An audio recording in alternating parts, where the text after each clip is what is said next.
6 relatives to avoid after 60, you won't believe number 5. You ever notice how something shifts after 60? Suddenly, all the things you used to chase, success, approval, keeping up, don't matter so much anymore. What you really crave is peace. Not silence, but real, soul-deep peace.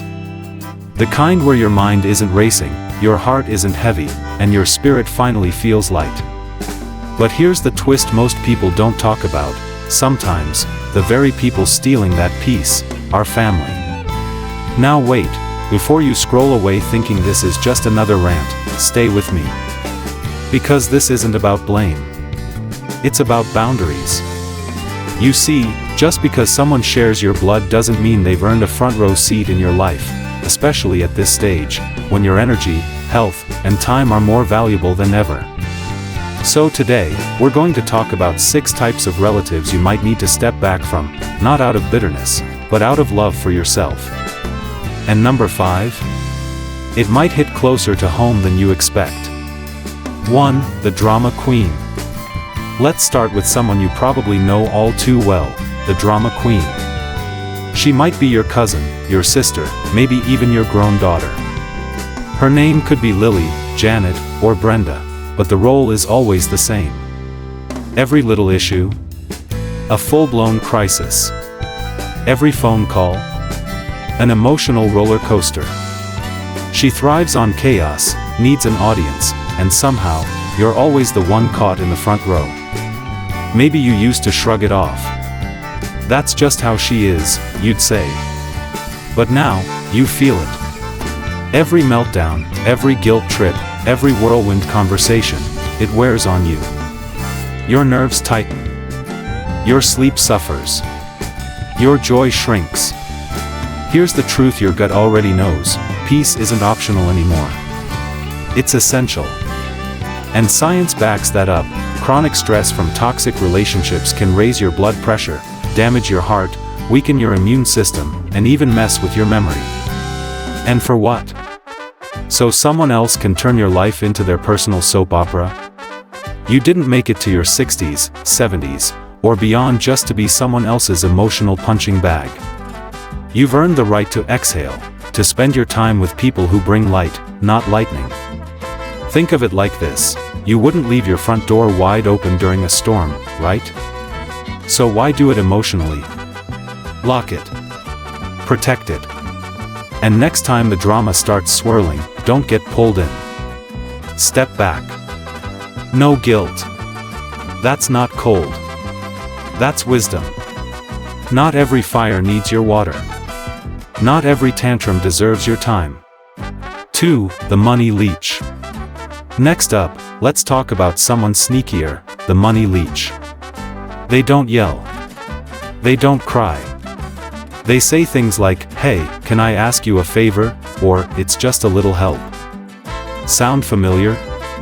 Helping once or twice out of love is beautiful. But when it becomes a pattern, when every text starts with, "I was wondering if you could," it's not help anymore. It's dependency. Let me tell you about Harold. He's 72, retired after decades working as a train conductor. Saved every penny, dreamed of traveling with his wife. But his nephew Marcus? Always in a jam. A failed business, car repairs, back rent, the list goes on. And Harold? Too kind to say no. Until one day, the savings were gone. And the dreams? Gone too. This happens more than people admit. And it hurts. Because you worked hard for what you have. You don't get a paycheck anymore. Every dollar counts. So ask yourself, if the tables turned, would they be there for you? History usually says no. So no, you're not being mean when you draw a line. You're being smart. Help with advice, with resources, even encouragement. But not with your future. Say it with me: I choose my financial freedom. Write it down if you need to. And the next time someone asks for a little too much, remember, you don't need to apologize for protecting what you've earned. 3. The always right relative. Then there's the know-it-all, the always right relative. Maybe it's your brother Raymond. Or your cousin Linda. Whoever they are, every conversation turns into a correction. You say you're feeling great, they say, are you sure? You mention a new hobby, they say, is that really worth your time? Let me tell you about Eleanor.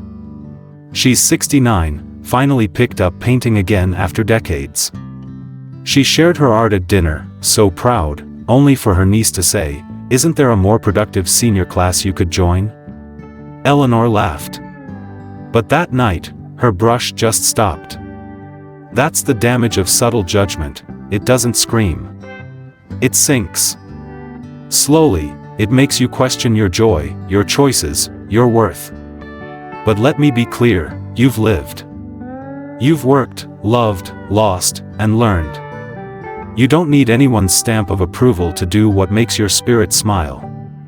So next time they offer unsolicited wisdom, try this, thanks for your opinion. But I trust my own choices. No drama. No debate. Just a boundary. As Maya Angelou said, never make someone a priority when all you are to them is an option. And I'll add, never let someone's arrogance become your anxiety. Let me tell you about Gladys, a retired nurse who spent her whole life caring for others. At 74, all she wanted was a little peace, quiet mornings on the porch, a hot cup of coffee, long walks with her dog.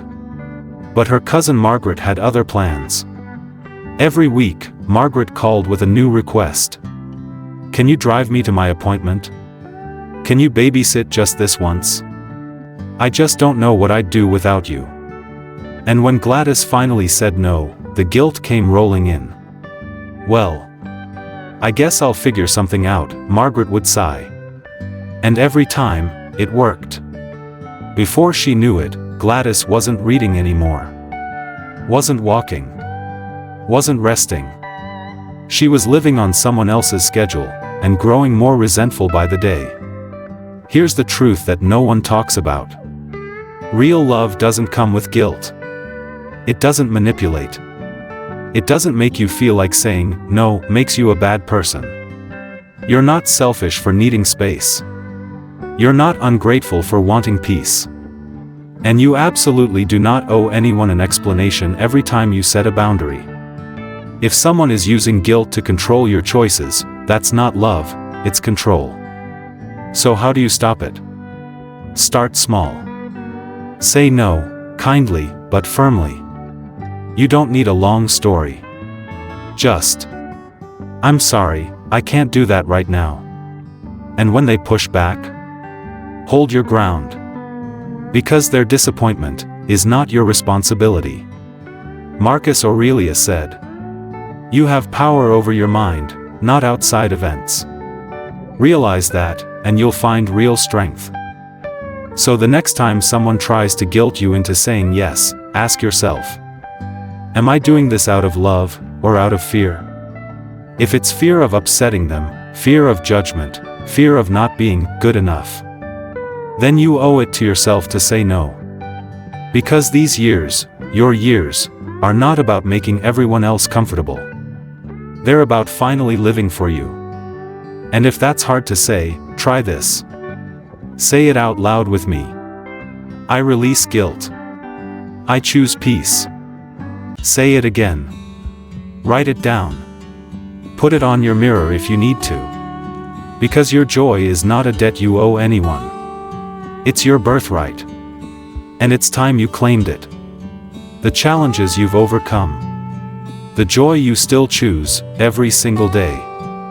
So pause and ask yourself, right now. Are you living to impress others, or are you living to enjoy your own journey? Because this journey, it's yours. And you've earned every single step. Now that we've talked about the 6 types of relatives who can quietly drain your joy after 60, the drama starters, the money takers, the guilt trippers, the control freaks disguised as helpers, the constant critics, and the perfect image performers, there's one big question left. How do you protect your peace, without becoming bitter, or cutting off your whole family? It all begins with one simple but life-changing word. Boundaries. Now, many of us were raised to believe that setting boundaries is rude. That it means pushing people away, being cold, being difficult. But here's what we were never taught. Boundaries aren't walls. They're doors. You choose who gets to come in, how far they're allowed to go, and when it's time to close things off. At this stage in life, your time, your energy, your emotional bandwidth, they are precious. Not everyone deserves unlimited access to them, especially if they aren't bringing peace or joy into your life. A boundary can be something simple. I love you, but I can't talk about this right now. I'm not available on weekends anymore. That topic always upsets me, let's talk about something else. It doesn't need drama. It doesn't need a big confrontation. And most importantly, you do not need permission to protect your peace. Because if you don't set the boundary, someone else will, and it will always serve them, not you. Warren Buffett once said, "The difference between successful people and really successful people is that really successful people say no to almost everything." That includes emotional vampires, guilt trips, and cousins who only call when they need something. And when you do say no, say it without guilt. No backpedaling. No nervous laugh. No long explanations. You're not being rude. You're not being selfish. You're being wise. And let's take it one step further.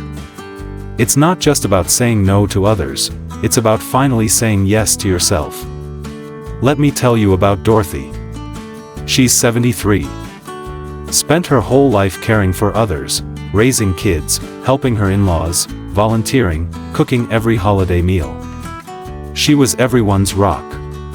But when she retired, she dreamed of slow mornings, quiet tea, travel, reading again. Only, the calls didn't stop. "Mom, can you watch the baby? Auntie, can you run by the store? Can you just come by for a little while?" And Dorothy said yes, again and again, until one day, she realized. She was retired, but more exhausted than ever. That's when she made a change. She started waking up 1 hour earlier, just for herself. A cup of tea. A book she loved. She stopped answering the phone during her quiet time. She said no, without apology.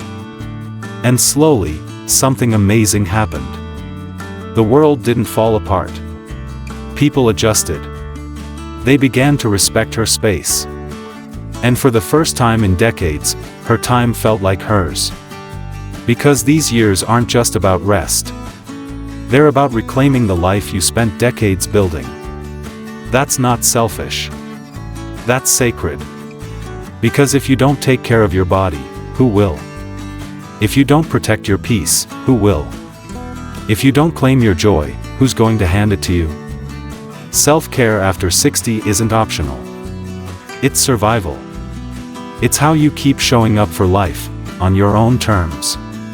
So if you've been putting your needs last, to keep everyone else comfortable, ask yourself, at what cost? And then take just one small step today that says, I matter too.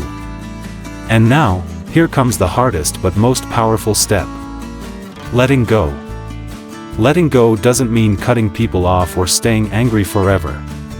It means choosing peace over chaos. Clarity over confusion. Your future over an old pattern that's been draining you for years. Let me ask you something real. How many times have you stayed in relationships, with family, with friends, that made you feel small, tired, or invisible, just because you didn't want to hurt their feelings?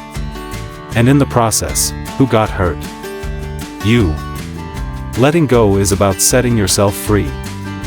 Free from guilt. Free from unspoken rules that say you have to always be available, agreeable, or forgiving, no matter the cost. And I know, it's hard. Especially when it's family. But sometimes, the most loving thing you can do, for everyone, is to stop playing a role that no longer fits you. Letting go might mean fewer phone calls, shorter visits, or even finally saying, I can't do this with you anymore. Not out of anger, but out of care for your own heart. Because resentment? It's like drinking poison, and hoping the other person gets sick. You're not hurting them by holding on to guilt or frustration. You're only hurting yourself. So ask yourself, what are you still carrying? Which relationships leave you drained instead of uplifted? Who only shows up when they need something, and disappears when you do? And most importantly, are you ready to let go? Because when you do, when you protect your peace, prioritize your joy, and release what's been weighing you down, something powerful happens. You feel light. You feel free. You feel like you again. And that, my friend, is what these years are for. Not just surviving, but truly living. So I'll ask you one last time. Are you living for other people's comfort, or are you finally living for your own joy? If this message spoke to you, leave a comment below. I choose peace. Let the world know you're ready to live your truth unapologetically. And if you've ever dealt with one of these 6 kinds of relatives, share your story. Someone out there might need to hear it. Until next time, take care of your heart. Take care of your time. Take care of your peace. Because you've earned it. And remember, the power to protect your joy was never in their hands. It's always been in yours. You hold the power within.